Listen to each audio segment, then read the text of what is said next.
Fuzzy Bear!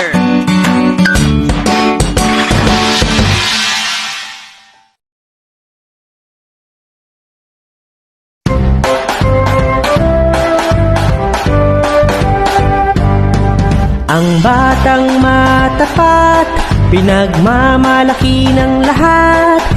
Tapat sa mga salita, maging puso at gawa.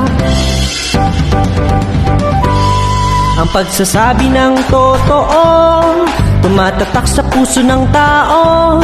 Pagiging totoo, ugaliin, huwag maging sinungaling.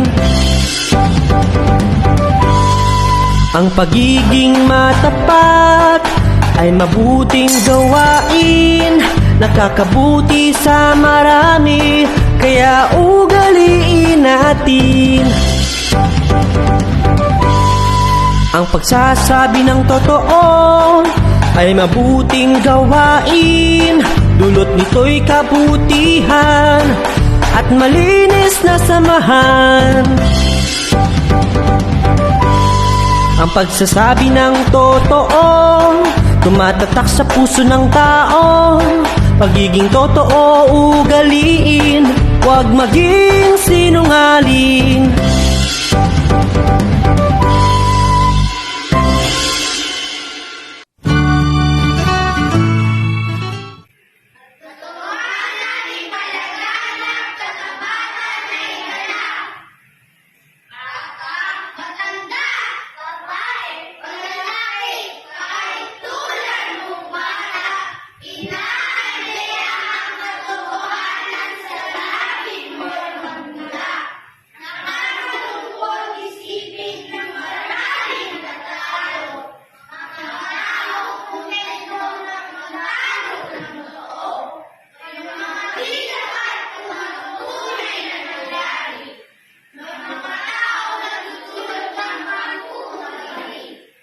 Sabi ng gala,